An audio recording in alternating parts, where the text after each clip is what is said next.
Welcome to the Dismantling Evolution Seminar. If you are a naturalist, if you're an atheist, then you have to have some sort of explanation for how the universe arrived here and is in the state in which it is today. And so usually that's going to include some form of the Big Bang Theory and then some form of biological evolution like Darwinian evolution, the popular form today, Neo-Darwinian evolution, and it ultimately has to begin with the origin of the cosmic egg that then gave rise to the Big Bang. You're going to have exorbitant amounts of time, what we call deep time, in order to try to accommodate the Big Bang Theory and Darwinian evolution. That is the subject matter for the first few sessions, with the exception of our very first session. If you are a Bible believer and you want to try to accommodate these modern theories with the Bible, then you're going to have to find some grounds for that. And in order to do that, you're going to have to probably go to Genesis chapter 1, for example, to try to find a place to squeeze in the time that is required for these naturalistic theories. But ultimately what you find out is that the underlying Hebrew terminology does not allow for the time necessary to accommodate these theories, nor does it allow for evolution to even occur. And so that is the thrust of these first several sessions that we'll be looking at, dismantling the evolutionary model, specifically cosmic evolution, which is the Big Bang along with Darwinian evolution. Now, once you dismantle a system, a model like this, then that ultimately leaves a void. It doesn't teach the truth. It doesn't fill in that void with the true model, and that is the point of the following two sessions, to give you an introduction to the creation model as the Bible presents it, and then to respond to some of the typical quibbles that are given to the creation model as the Bible presents that, and those will be the topics of the last two sessions in this seminar. We hope that this is informative to you and will help you to serve our great God. So you don't believe in God? What you have to realize is that science today operates under what we call methodological naturalism. Evolution does not work no matter how old the universe. The creation model is the scientific choice. It is the rational choice. It is the conclusion from the evidence. There is a God.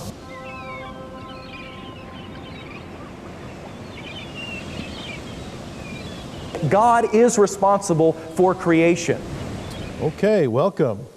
Thank you again for being here for our final session in this scientist seminar that we have been covering over this weekend.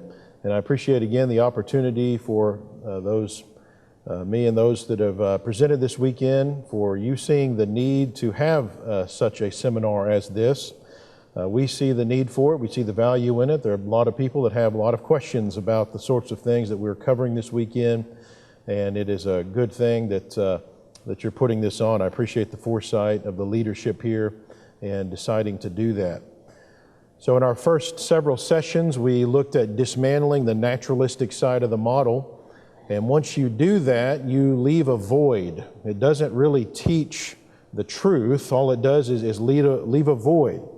And so what we have attempted to do in the previous session to this one is to fill that void with a model that fits with the evidence, the biblical creation model, a very abbreviated form of that. We've got other materials that would help flesh that out some more, and we could point you in the direction of other materials as well. If you'll go to our website at apologeticspress.org or email us, then we would be happy to give you the sorts of information that you might be interested in viewing or reading. In this session, we want to respond to some of the arguments that are being used to try to counter the biblical creation model as I presented in the previous session. And I want to use this Bill Nye-Ken Ham debate as the starting point for this, because I believe that Bill Nye brought up several really good points that really require some scientific investigation in order to figure out the answer, to figure out how the evidence that you see from the natural realm, how that fits with what the Bible teaches. And so I think this will serve as a good study this question. And we've got copies of an issue in Reason and Revelation about this subject, and we have several available for free out in the foyer.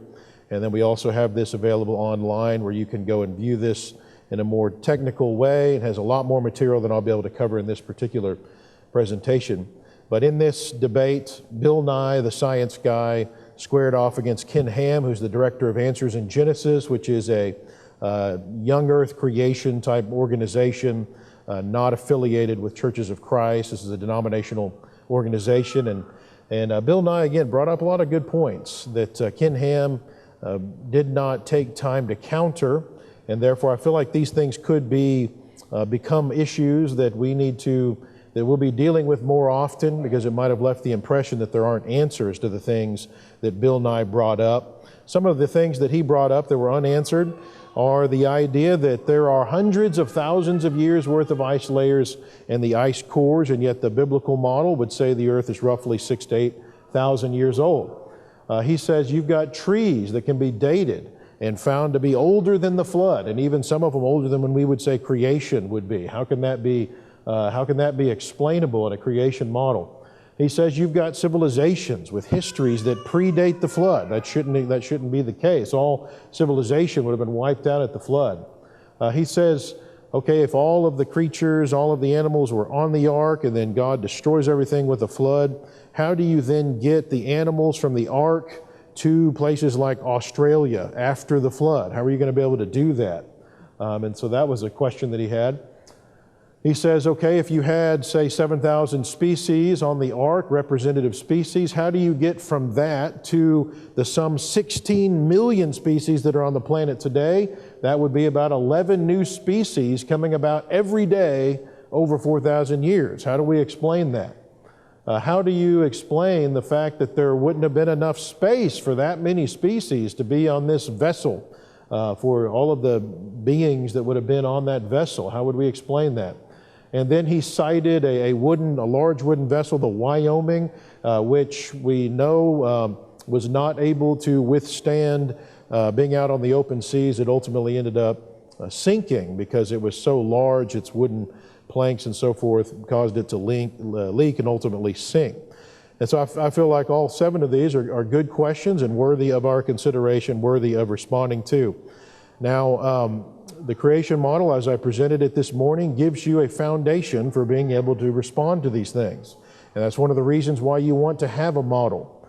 It helps you to respond to criticisms and so forth, and it helps you to know the sorts of things that we need to study and flesh out in order to determine the true account of what has happened in history. So let's look at that first one on the list. Are there hundreds of thousands of years worth of layering in these ice cores in Greenland and Antarctica?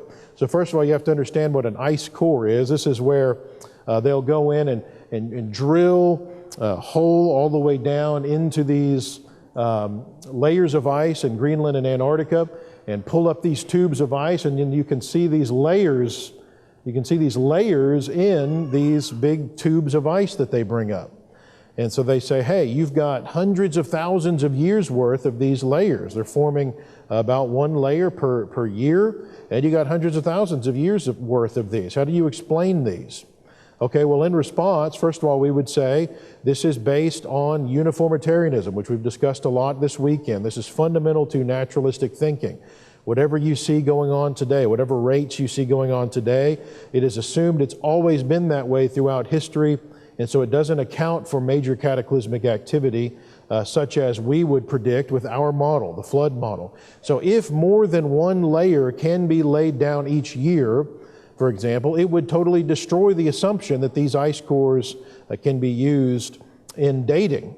And that evidence does exist. In fact, we know that individual storms or cyclical weather patterns can cause layers that resemble annual layers in these ice cores.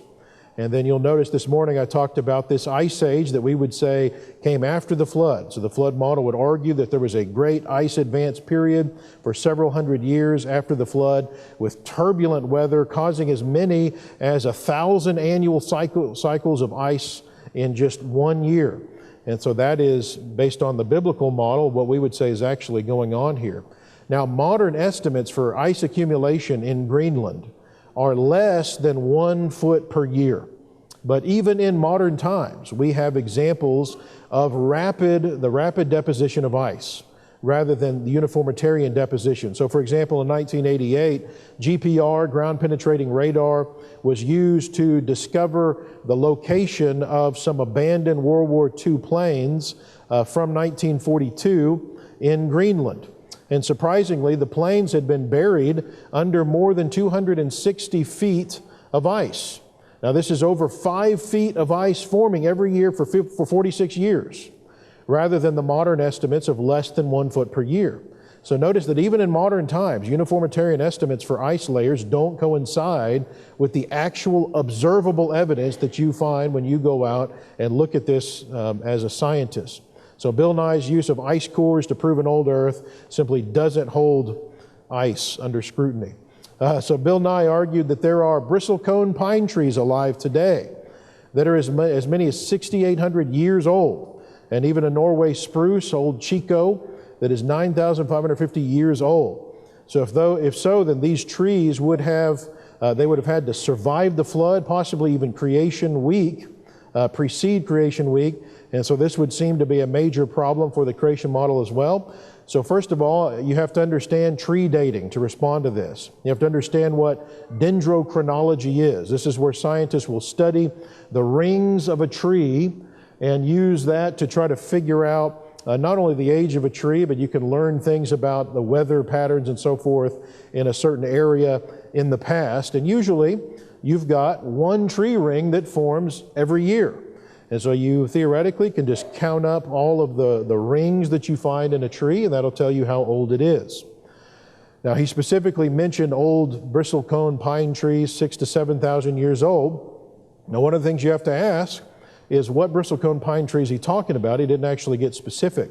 The oldest living bristlecone was discovered in 2012 and dated at 5,062 years old.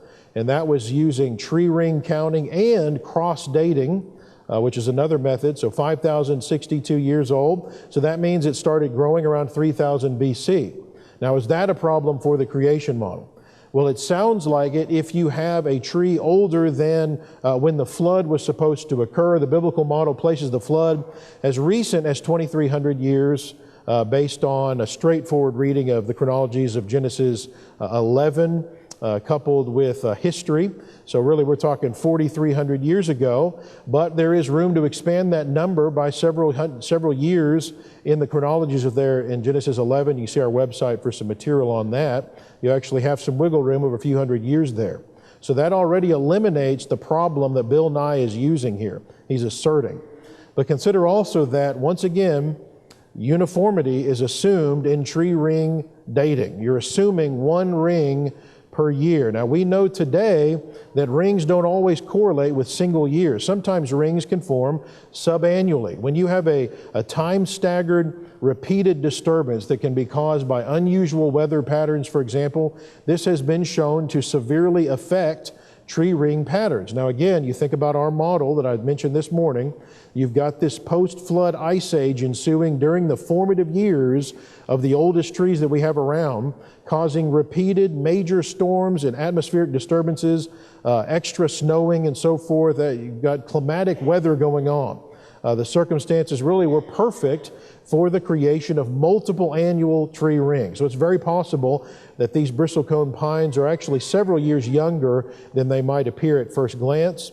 So where did he get 6,800 as opposed to 5,062 as the age of the bristlecones? Well, it's unclear. You ultimately have to make his argument for him. He says these are still living, so you can't even argue that he's talking about cross-dating with trees that are already dead.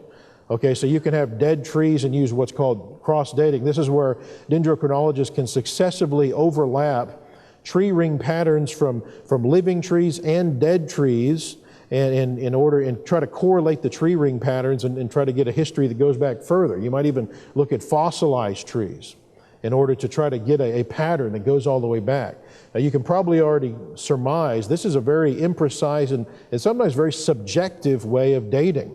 We've got, for example, trees that are living today in the same forest that don't always have the same tree ring pattern, because this is affected by many things: the distance of that tree from water, the way the direction the sunlight's hitting that tree, the particular soil nutrients in that area, storm patterns. But it is argued, hey, you can date back over 8,000 years. And so the flood 400 to 5,500 years ago typically, so if that's true, that would sound like a problem for the flood model. But notice it's only potentially a problem if you assume that all trees could not survive the flood. And we have to be careful here. The text says all flesh died that moved on the earth. It doesn't mention the plants. Some areas of the planet may have had less turbulence, and we know that some trees could have been more robust due to the optimized nature of the pre-flood environment. You know, you've got people living longer, you've got plants growing larger, you've got these extremely large reptilian creatures. Bert Craig of the Department of Horticulture and Forestry at Michigan State, he says we know many tree species that can survive months underwater in flooding type conditions. Horticulturalists Whitlow and Harris produced a monumental work on the effect of flooding on trees, documenting dozens of species that are able to survive deep flooding for one growing season and even for more than a year. And so if trees survived the flood, either because they survived being underwater or because they were brought on the ark with Noah, then trees with over 6,000 rings even wouldn't be a problem. Now that said, even if cross-dating could legitimately take us back thousands of years further than the flood and even further than creation, we have to consider that God would have created the earth with the appearance of age. And this is another fundamental component of the creation model. And so, for example, whenever God created Adam and Eve, the first day that they were created, God was able to communicate with them, unlike you can with a child. They were able to, Adam was able to tend the garden. He and Eve could procreate because God was telling them to be fruitful and multiply. He was able to engage in biological classification. And so all of this, the first day he was created, he had an immediate appearance of age. I would suspect that the trees of the garden would have had tree rings in them. Why?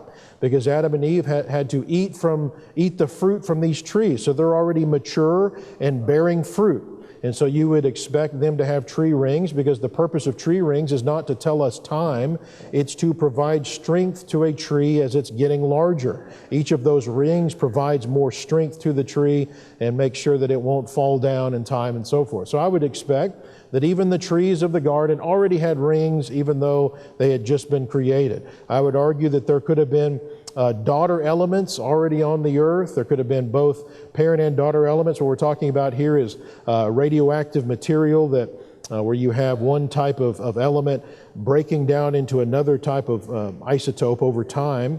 And it's usually assumed in uniformitarian dating methods that everything was originally all the first element, the parent element. But it's possible that God could have created even rocks that would have had both parent and daughter elements in them, immediately giving them an appearance of age. We'd say the same thing with regard to starlight. There could have been an immediate appearance of age. Light from stars that are billions of light years could have already been created in place.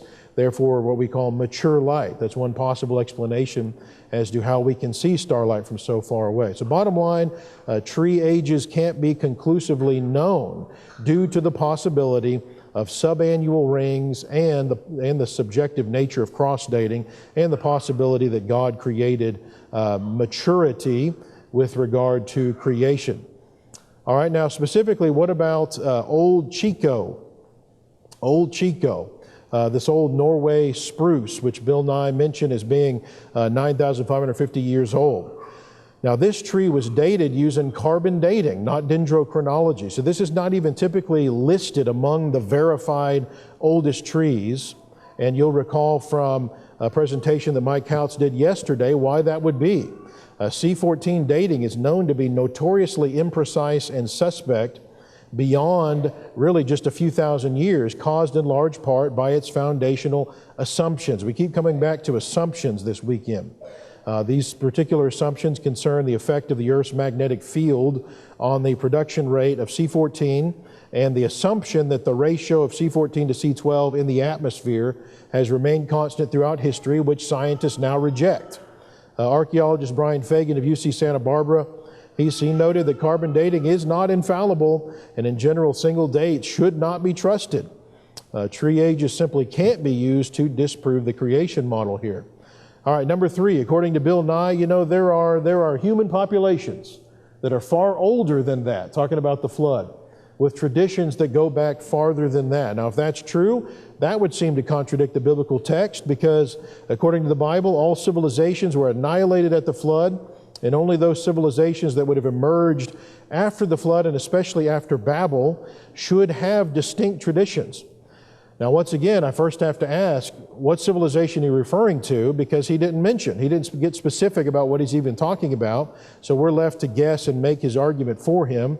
And this is an important thing to always try to nail somebody down on when you're talking to them and they're making accusations.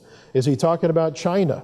Well, in China, we only have records that go back to 1600 BC, and beyond that, it's uncorroborated legend. Chinese history cannot be said to pose a conclusive problem for the creation model. This is the Sumerians. 2700 BC is the date for the earliest known Sumerian king. The Sumerian language is said to be the oldest written language, and it's claimed to date back to 3100 BC. But notice what the Encyclopedia Britannica says about this. The chronology of the first half of the third millennium is largely a matter for the intuition of the individual author. Carbon-14 datings are at present too few and far between to be given undue weight.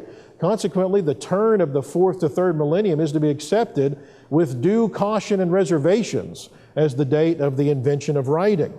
And so even the date of 3100 BC is speculative, and even if it's right, it still falls after possible flood date estimates, which can be as high as 3500 BC or further, based on the biblical text. Now, what about Egypt? Scholars consider 3100 BC to be the commencement of the first Egyptian dynasty, and again, that can't be conclusively known for the same reasons as Sumer, especially due to the inexact nature of tree ring dating, which you've already looked at, pottery comparison, C14 dating, which again is very suspect, as Mike talked about yesterday, and historical records as well. Some scholars believe that even that date of 3100 BC can be collapsed a few hundred more years into the 2000s BC.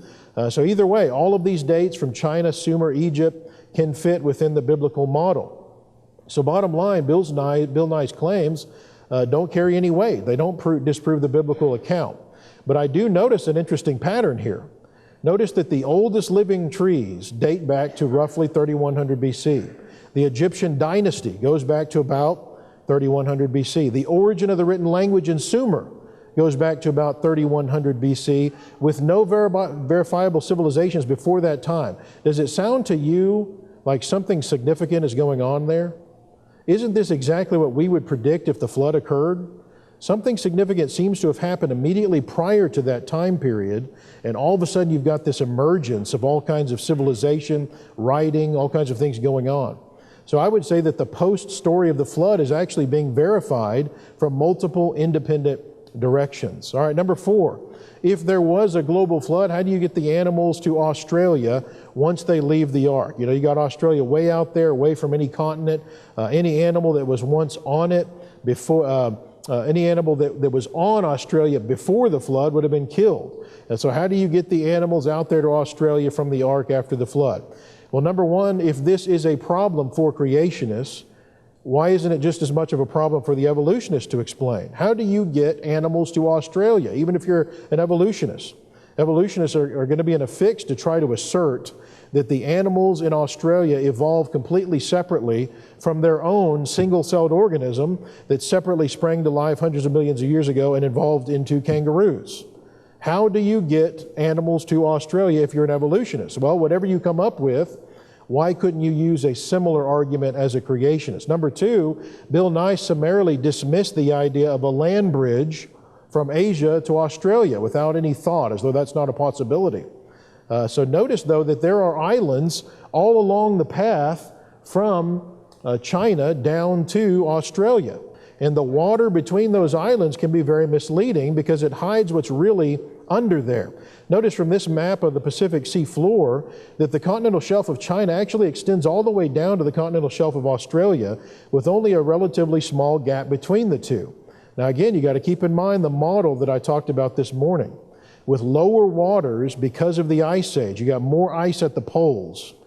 These continents could have once been very close to each other and even making travel, therefore, from one to the other feasible. Another option, as I talked about this morning, the creation model doesn't have a problem with the supercontinent idea, Pangaea, or again before that, Rodinia or Gondwana.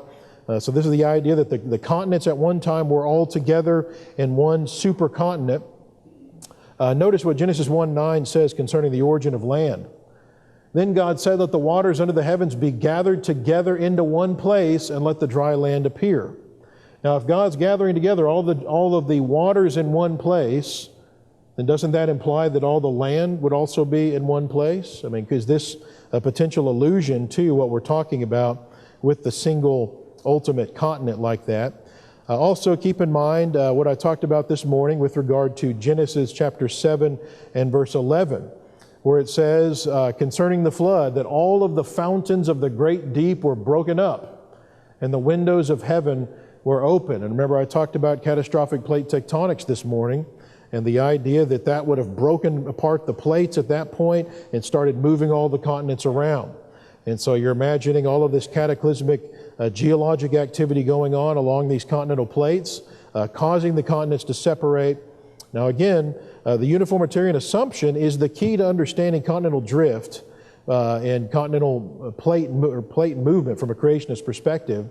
Today, the continental separation is on the order of centimeters per year, but what if it was much quicker during and immediately after the flood, which remember this morning I talked about under the creation model. This is happening rapidly during the flood and immediately after.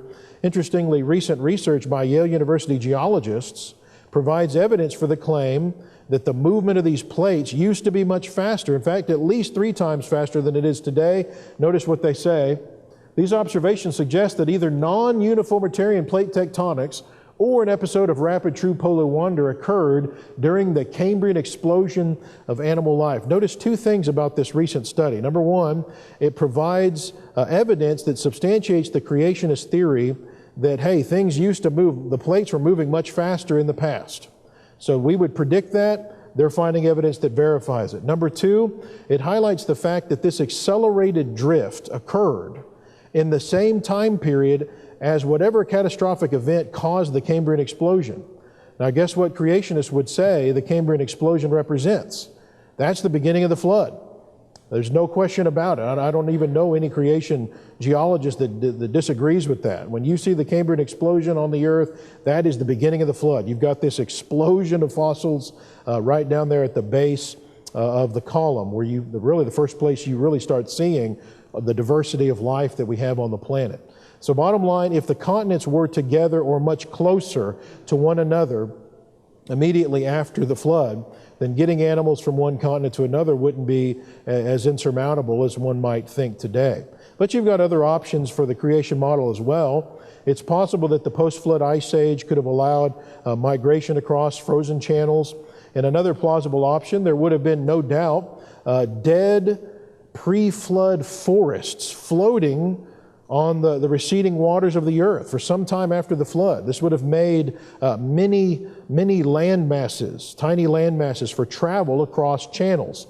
Notice this image from the Telegraph. This is a popular newspaper out of the UK, and notice the title of the article that contained this picture: "Massive floating rubbish islands from the Japan tsunami are spotted on the Pacific." So this is a picture of basically a massive island of trees and rubbish that were floating on the ocean after this big Japan tsunami.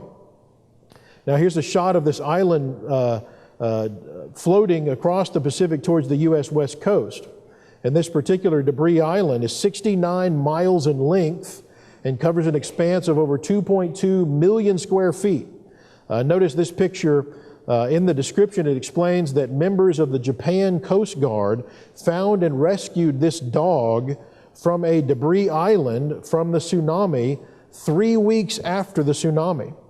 So ironically, a very similar rubbish island in the very same Pacific Ocean may be precisely what allowed animals to cross to Australia thousands of years ago. It's not at all outlandish to suppose that massive debris islands would have been found worldwide after the flood, and that animals could have been found floating on these in the years immediately after the flood, in the same way you see this dog on there, on this island 3 weeks after that tsunami occurred. So if a tsunami in one small area of the world could have made such a floating island of trees and debris, what would a global flood have created? Even more substantial islands of debris like those depicted in this painting by Louis Lavoie, who illustrated our Dinosaurs Unleashed book. Number 5, according to Bill Nye, this is an interesting one. If you got 16 million species today in existence, and there was only some 7,000 species on the ark 4,000 years ago, that would require 11 completely new species emerging every day since the flood. Now, I first heard that, I thought, wow, that's a good point. What's going on here? That sounds pretty unrealistic. Doesn't that seem to imply that 4,000 years is just not enough time to give rise to the diversity that we have today? Okay, so first of all, keep in mind, he's right in his representation of one thing about the flood model. We don't claim all current species were on the ark. Not every variety of dog, for example, would have been on the ark.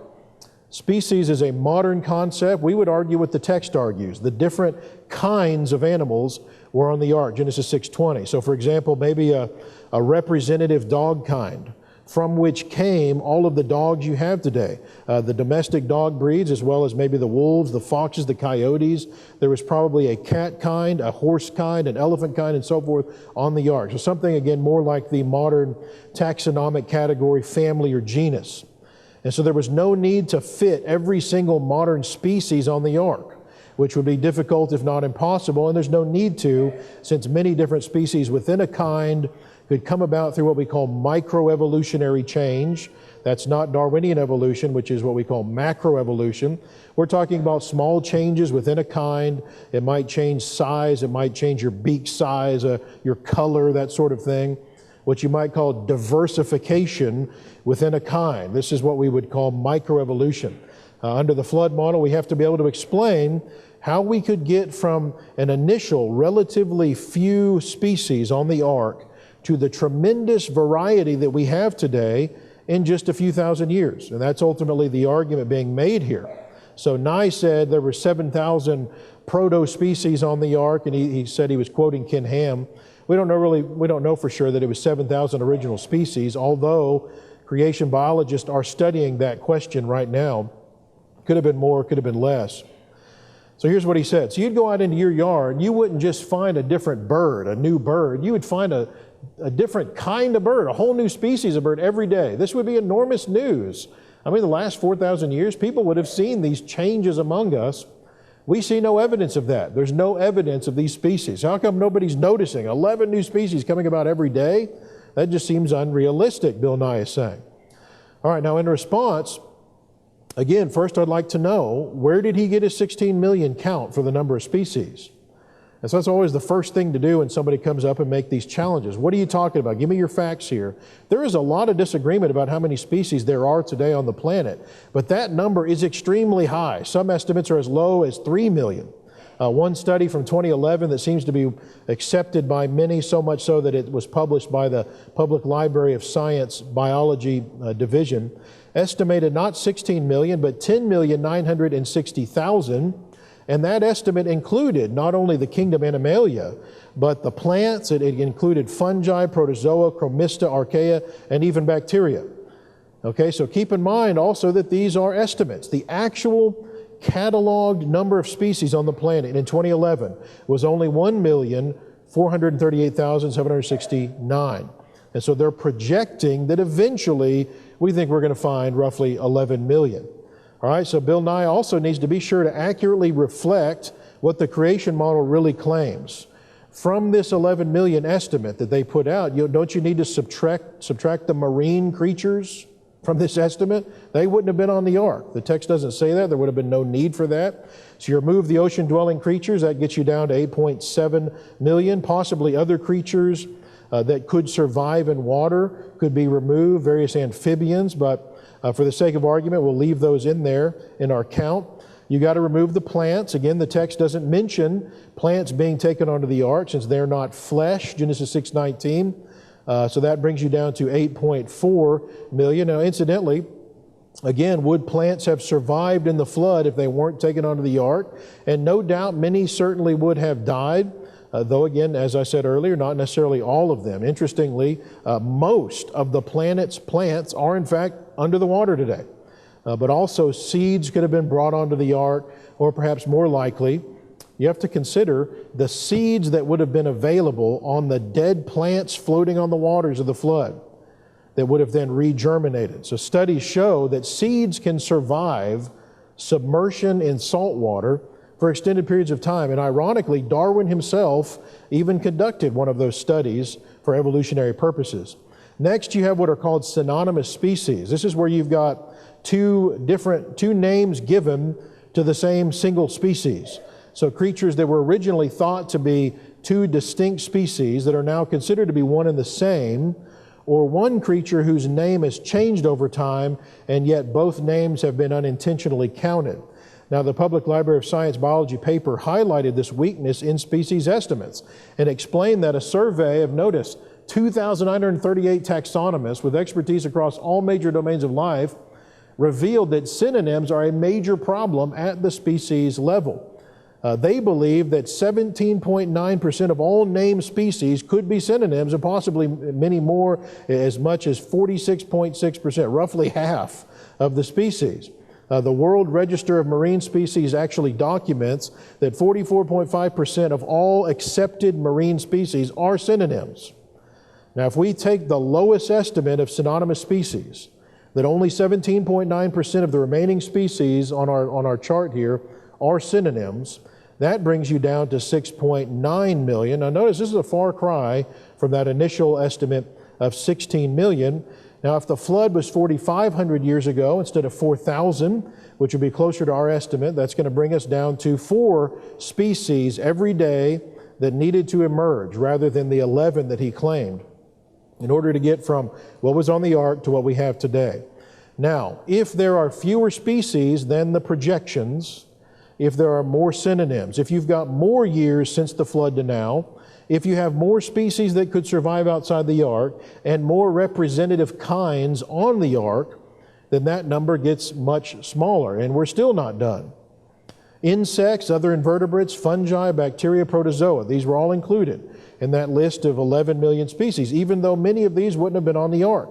Invertebrates, for example, make up 95 to 99% of the planet's animal species. Insects alone make up about half of the remaining 6.9 million species. Many of these could have survived outside the ark, significantly reducing this remaining list, although admittedly some creeping things might have included some of the insects that were brought onto the ark, since not all of those could survive during the flood.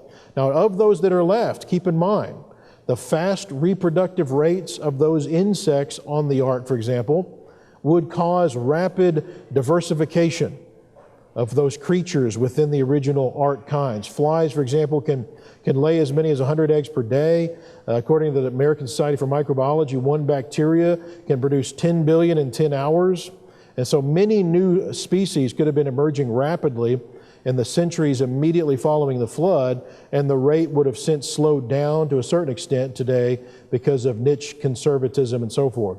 One study from 1988 that was published in Science magazine highlighted the correlation between these smaller sized creatures being represented by more of the species on the planet, which provides evidence for this idea that the smaller creatures that reproduce quicker would have been more prone to the rapid speciation. So bottom line, 11 new species a day is nowhere near an accurate assessment of the data. Even 4 would be quite an overstatement, and most of those would be tiny creatures completely unnoticed by humans, even though Bill Nye argues that such rapid speciation would have been noticed by humans. He's simply wrong about that. So you have to consider the Earth has a volume of over 1 trillion cubic kilometers. Okay, humans only inhabit a tiny space of the Earth comparatively. And therefore, we're really just not in a position to know what all is going on in and on the earth. So the odds that a species would happen to evolve in our backyard, as he suggests, much less that it would be large enough for us to see it, is essentially zero. But even in spite of that, here's the ironic thing that Bill Nye missed. According to the literature, scientists are still discovering 15,000 new species every year. Now, guess how many newly discovered species that averages out to every day that we're running across? That's 41. 41 new species that we're discovering every year rather than just the 11. This is just not a problem for the creation model. Number 6, Bill Nye says, hey, we don't have enough space on the ark to fit these 7,000 species. He says the National Zoo only has 400 species and it takes 163 acres to house them all. How in the world is the ark going to be able to hold 14,000 creatures? Now again, it's uncertain whether 14,000 is a good estimate of the representative proto-species that would have been on the ark. For the sake of argument, let's go with that. Number 1, isn't it true that the ark and a zoo aren't really a good parallel? Now think about it. The ark was about, it was not about display. It was about basic shelter. And so a better parallel would be maybe a factory farm or high-density housing facilities which can house tens of thousands of animals in tight quarters under one roof. And secondly, if the cubit is 18 inches, as many scholars estimate, so we're talking about the length from the elbow to the tip of the middle finger, then the ark would have been 450 feet long, so football field and a half long, 75 feet wide, 45 feet high. Creation geologist and biologist John Woodmarappy did an extensive study on how much space would be required to house 16,000 animals instead of 14,000 as Bill Nye brought up. So this is representatives of each genus, taking into account food, water, waste disposal, heating, ventilation, and lighting, and found that the ark was more than adequate in size to be able to house that number of animals on that size vessel. But also consider, what if humans were generally larger in the pre-flood era due to better health and life longevity? So after all, again, we know about enormous reptiles existed in the past. We know about enormous fruit that had to be carried by 2 men on poles within a few centuries after the flood. You know of enormous humans mentioned in Genesis 6. We also know of Homo heidelbergensis, for example. These are fossils from really what we would say is right after the flood that are representatives of humans being larger. What if humans were in general larger? So what if the cubit was actually longer than 18 inches at that time? And well, our estimates, all of a sudden this changes. A 25-inch cubit instead of an 18-inch cubit would more than double the volume of space on the ark. It would change from 1.5 million cubic feet to 4 million cubic feet. So of course we could also reason that the animals would likely not have been full-sized animals. Why would we say that?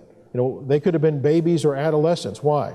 Well, for one, it would make it where those animals could survive longer after the flood to help repopulate the planet. Besides, of course, the fact they take up less space, eat less food, cause less waste. But of course, you're going to expect that God wants younger creatures so they have time to spread out and repopulate.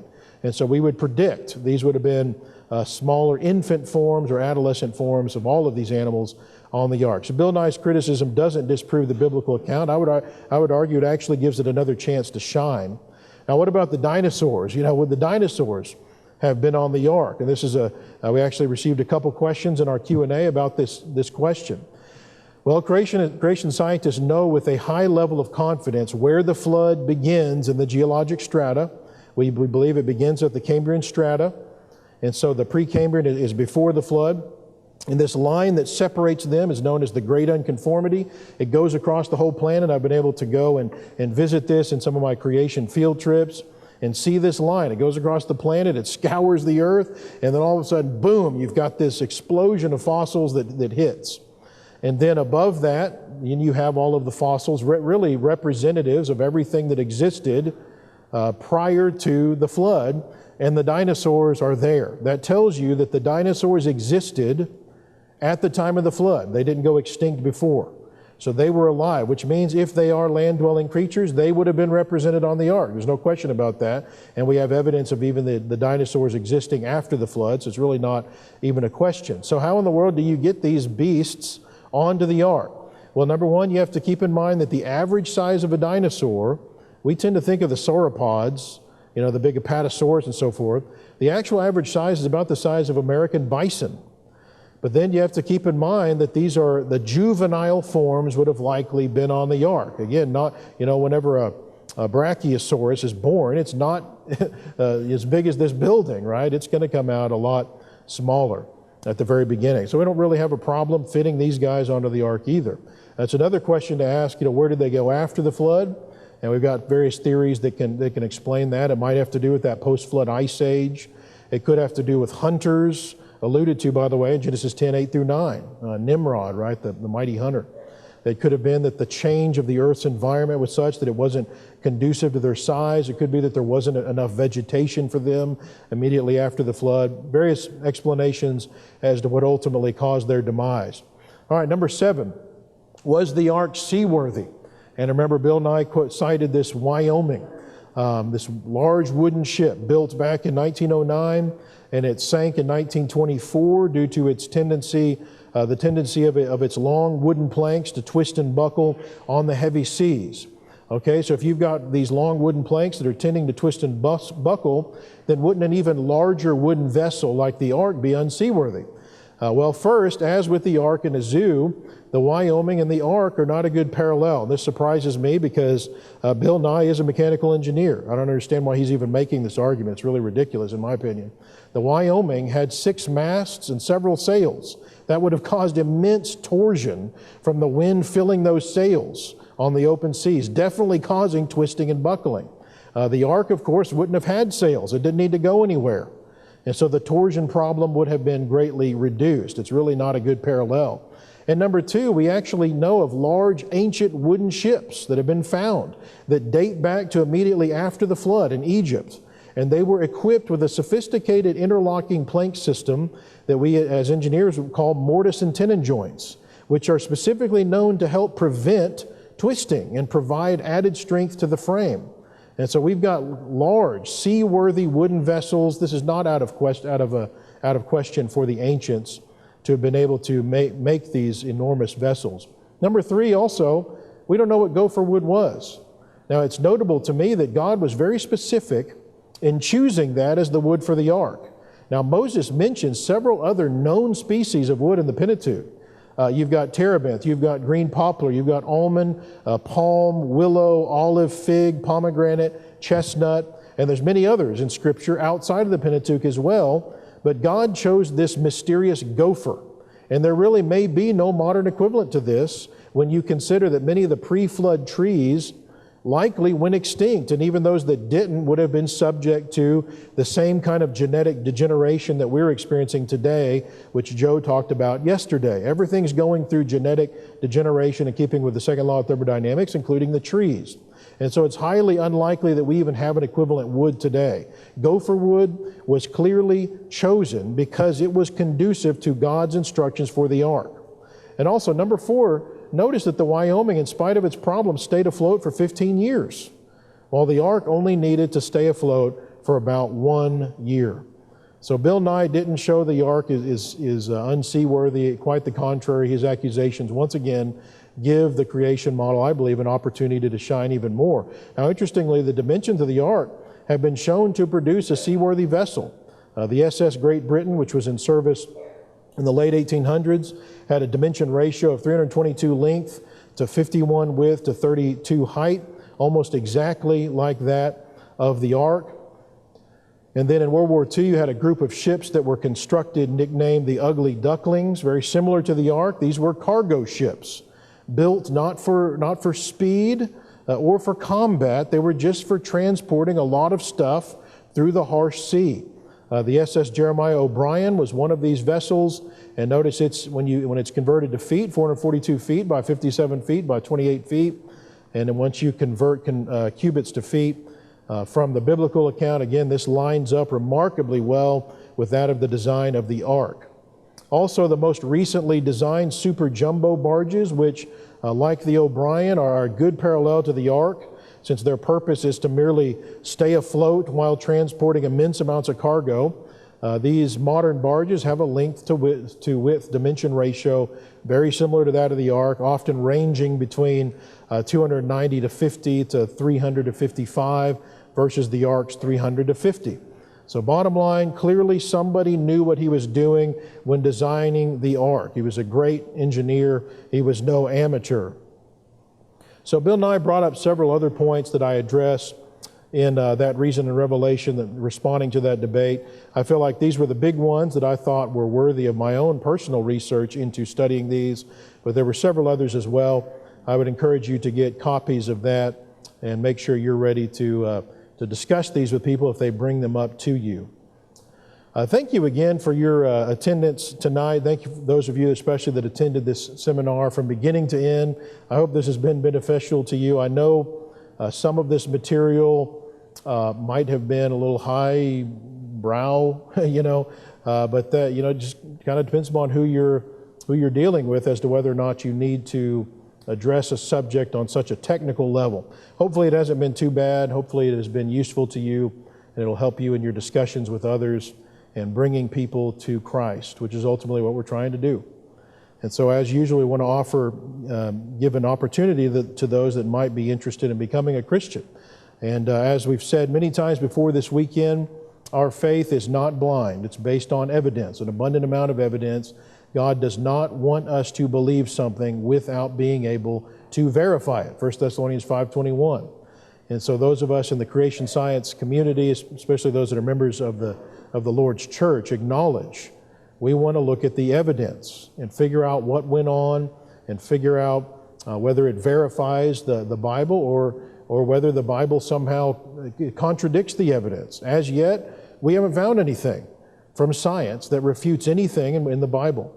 Whenever you give the Bible a fair chance to explain itself and check it contextually and so forth. And so you accept the evidence, believe the evidence, come to the conclusion that God exists, that Jesus is His Son, turn from your sins in repentance, confess Christ with your mouth, and then be immersed in water for the remission of your sins, being added to the one church of the Bible, where you must remain faithfully to the end in order to receive a crown of life. If that's something you wish to do, if you want to study with anyone here a little bit more and understand what this is all about, this is ultimately where the whole point of what we're trying to do is to try to answer hang-ups that people have so we can get to what really matters. And that is the communication that God has given us in His Word. And so that we can conform our lives to what He says in His Word so that we can ultimately be able to be with Him in eternity and not be in the alternative place. So if this is something that you would like to have more information about or turn your life around in some way if you're already a Christian, we encourage you to come forward now while we stand and sing. Thank you for watching the Dismantling Evolution Seminar.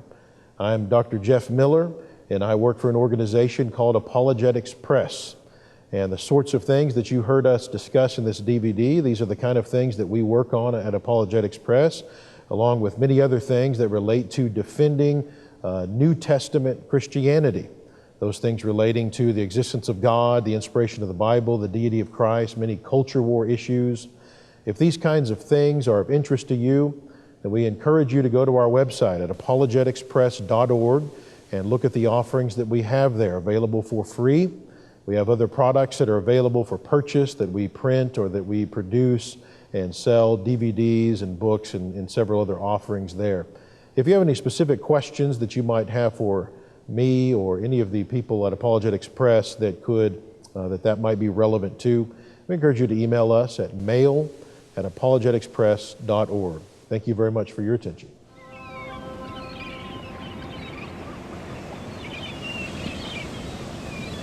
God is responsible for creation.